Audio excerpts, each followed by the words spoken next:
Welcome. I am BJ Arnett, and this is This Day with BJ Arnett. Welcome to the program. I thank you so much for being here with me today. I know that you get to hear a lot of great things on This Day with BJ Arnett, but this is going to be really special. How many of you like to travel? How many of you like to see new places, do great things? Have you ever seen or been in a castle? I haven't, so I'm going to talk to the man who knows. Straight from Ireland, Paul Gleason, thank you so much. Thank you, BJ. I'm excited to be here. Well, I just want to tell you that on another channel, which will go unmentioned, I was watching a show that talked about all the great castles of Ireland. And my husband and I both were just like totally fascinated. It's some beautiful countryside in Ireland. Yeah, I don't own a castle myself, but I wish I did. We've got so some beautiful. Spectacular castles there. And whether you're arriving into Dublin, which is what most visitors to Ireland do, they arrive into Dublin, and you've got Dublin Castle right in the centre of Dublin, which was the old seat of British rule in Ireland, and it's used by the government today. You can take a tour around Dublin Castle, you can go down the countryside, you can stay in Blarney Castle in County Cork, which is beautiful. That's where, with the famous Blarney stone that people kiss in order to get the gift of the Irish Gab. Ashford Castle in Mayo, Ballynahinch Castle in Connemara. There's beautiful castles all over the Ireland. What amazed me about everything I've ever seen, every movie that I've ever seen about Ireland, is that the countryside is so beautiful. The grass almost looked blue to me. It's so gorgeous. It's at least a perfect rich green. It's so rich well, and so gorgeous. We're known for getting a bit of rain in Ireland, so that helps. Now that helps. So you know, we could have rain at any time of year in Ireland, and so that gives that kind of rich luster to the grass, all right, and the beautiful scenery. And it's a big part of our appeal. One of the reasons we get so many Americans coming to Ireland is because of that green scenery. It pulls you. But as an Atlantan, you know, Atlanta is the international city. Everybody comes through Atlanta's international airport. But consistently, I hear a growing desire for people from Atlanta to see the richness of Ireland. What do you all have? What do we want to see? We're really excited that Americans and people from Atlanta want to come visit. And it's a whole variety of reasons. People go to Ireland to play golf. They go to Ireland to trace their ancestors. Yes. They go to Ireland to enjoy the scenery and tour around. We have been marketing in the last couple of years our Wild Atlantic Way, which is the Atlantic coast off the west coast of Ireland. It's a driving route, I think the longest driving route, designated driving route in the world. All the beautiful scenery down through Donegal, Mayo, Galway, Cork and Kerry. Absolutely beautiful scenic country roads. And you're looking out over the cliffs of Moher in County Clare and all these fabulous scenic landscape views. So it's a big part of the package, a big part of the attraction. It's so beautiful. And you know, every movie, and I will say, it's going to sound so girly, but every movie that I've seen about Ireland is captivating, because it's all about, you know, somebody fell in love in Ireland, and, you know, they found their history in Ireland, and all this, and it's just like, for a woman, it's like, oh, I want to go to Ireland. I know, yeah, I know. But what is it that everything I've ever seen seems like the people are really just, hey, like, from the country saying, hey, how you doing? Come on. Well, it's kind of like here. It's kind of like Atlanta and Georgia and the South as well.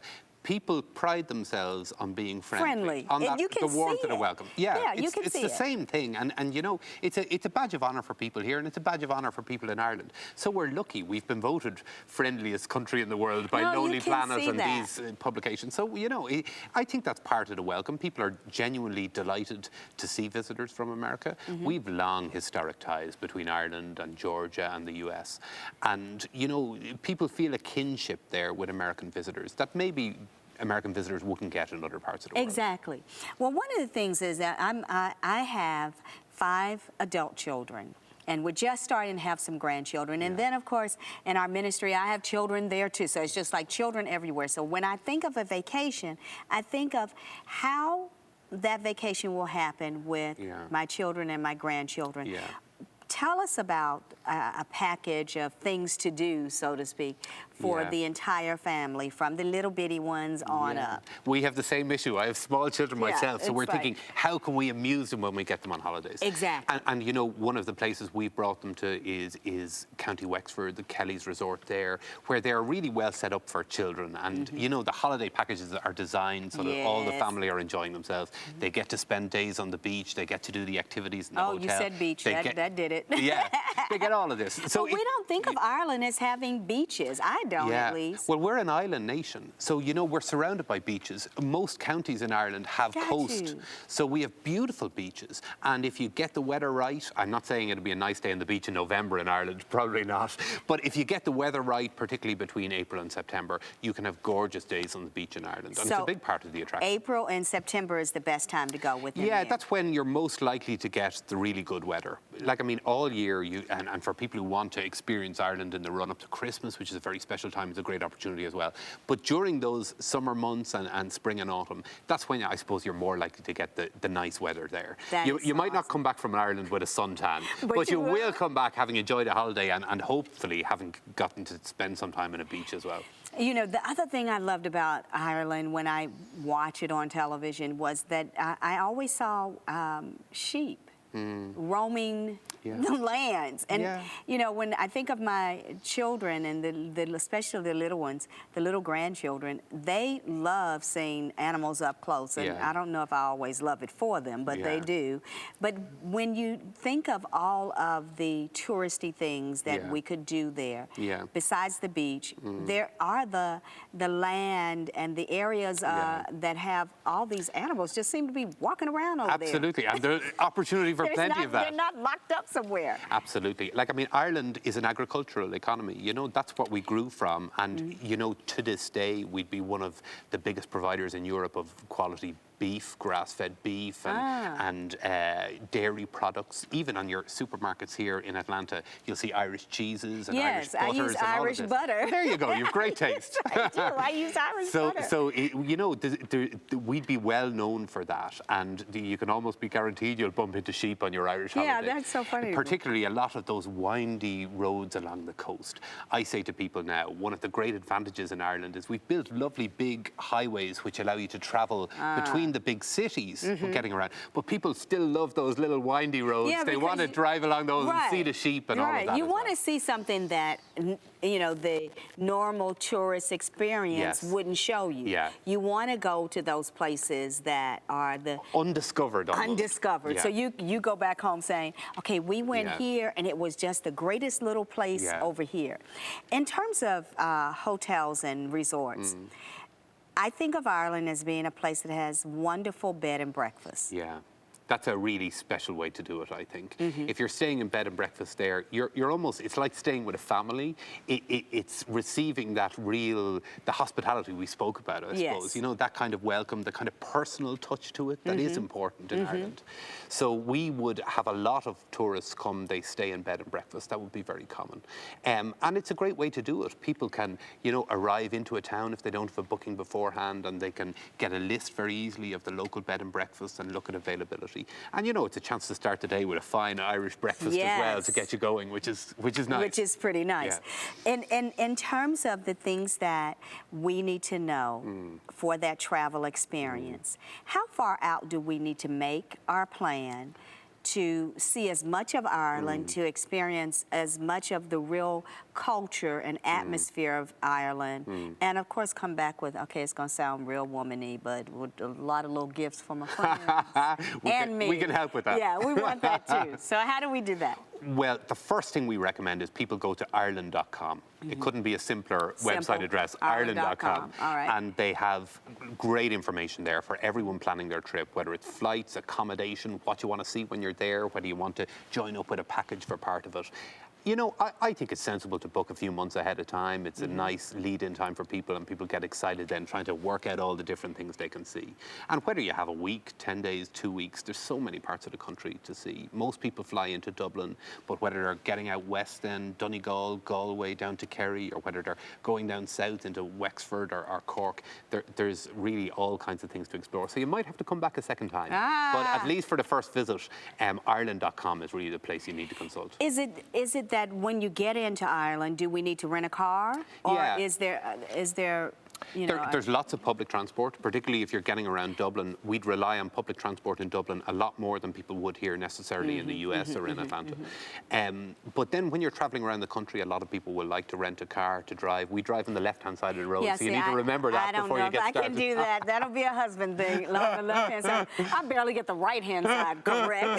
You need to remember that one. But after that, you're all set. And, you know, it's a small island. It's easy to cross. You can get most anywhere you want to go in 3 hours or less. Wow. So it's easily done. Americans think nothing of driving those short distances. No, nothing. Yeah. It takes an hour to get from one end of Atlanta to the other. You can traverse the whole island. The only problem is there's so much to see and just packing in as much of that. So usually people will fly in and out of Dublin. And when you're flying back then to the US afterwards, you clear US Customs and Border Protection in Dublin. So when you arrive here in the US, it's as easy as a domestic flight then. You just get into your own car and get home. Okay, so now I come to the most important part of the trip. The food. The food. What must you have in order to have a true Ireland experience in terms of food?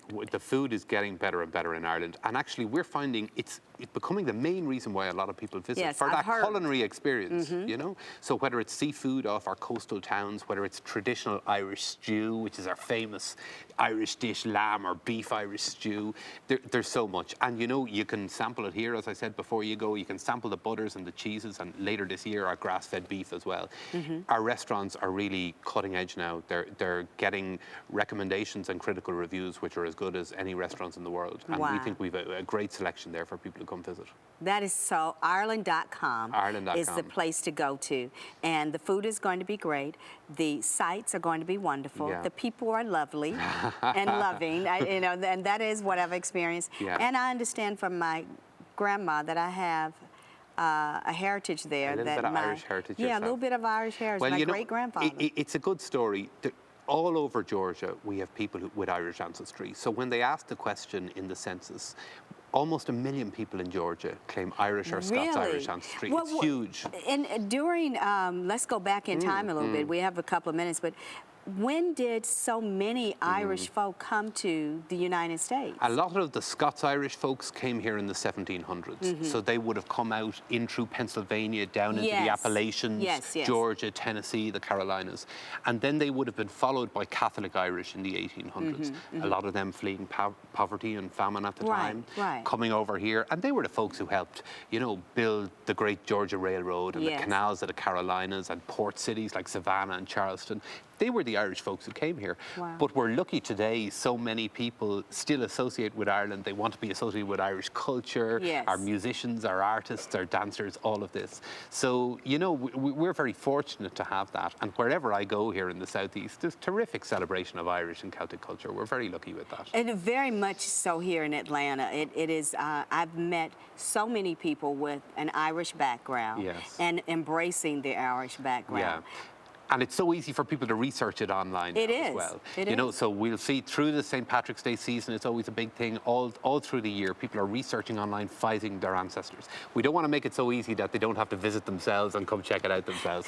But, you know, it's very easy to do a lot of that work now and to trace back where people came from. And for a lot of people, that's a very emotional part of a visit as well. It's a very touching part to see where the ancestors came from, the villages they left behind, and to be remembered there. People discover cousins there and all kinds of things. That is so wonderful and sounds like so much fun. Beautiful countryside, though I've only seen it in the movies and on TV and in the travel channels.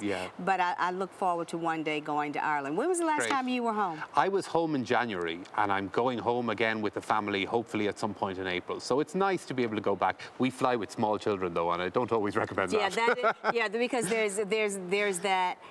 When do we get there? What happened?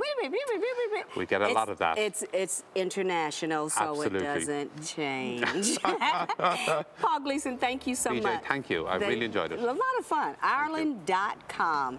If you don't know about Ireland, you better just do Ireland.com, and you'll find out everything you need to know. Set up your travel time. It'll be fun. See you there.